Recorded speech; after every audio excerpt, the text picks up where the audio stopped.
I was talking to my friend yesterday, my friend Ed, and this is a continuation of the conversation that we started a couple days ago.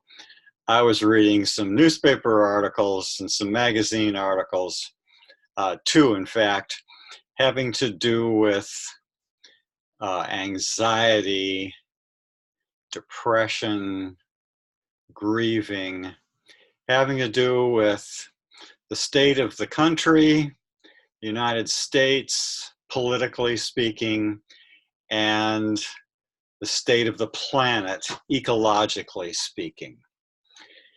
And the people were just anguished by what they perceived to be going on.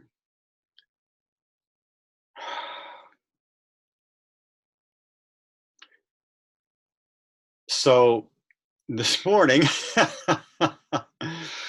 I woke up and began to think about this and that and and I started wandering into anguish too. All right, so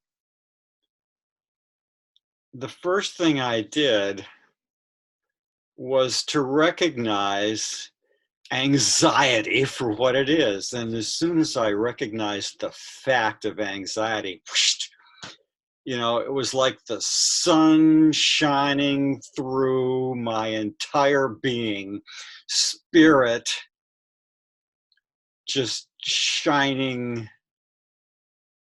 I mean, the anxiety of no anxiety is how you would speak about this in certain varieties of Buddhism or Taoism. The anxiety of no anxiety, facing the fact lucidly, was all I needed to do. And it was instantly transformed. And then I started to try to think a little bit, and that didn't work too well. That was decay in the direction of back where I'd come from. So after, from time to time, I'd try to think about, but then I just came back and settled into anxiety increasingly, and gradually it modulated into the love of God. And the loving God was so there, and I just realized that's the answer, that's the solution. And it's so hard, it's so impossible to gauge how far the apparent decline will go. And not just apparent, there are real declines that are going on in our country and in our world. But we can't evaluate the true momentum of the present because we don't know the invisible side of the planetary equation. The human beings and the animal creatures and so on, the visible, are not the only ones here. There are so many wonderful spiritual energies and beings, and call it what you will, let's just say angels, that are working for our benefit, and we've got no idea who's doing what. And there's so many individuals on the planet that are just flat out dedicated, and sometimes effectively so, and to doing good and to helping us turn this planetary ship around. And so many organizations that are doing good work, and sometimes they lean left or right on religion this or economics or social that, but all these perspectives have got some hold of real values. They're not just totally off on an ideological binge that says more about themselves than others. And in the constellation of all that's going on, there, I mean, there is a room such that our differences do not have to divide us. So, I was contemplating some days ago. I'm going to kind of go back to this spiritual method that I had run into some time ago, and that says when temptation is beginning to land on you, when the unbeautifulness of the animal origin nature is beginning to creep up into the conscious mind, at that moment, just stop and recognize it exactly for what it is. And then recognize that what is happening there is you've got a bunch of energies that are just constellated together, configured in a certain configuration. And the energies themselves are defined. They're created energies, spirit, mind, body.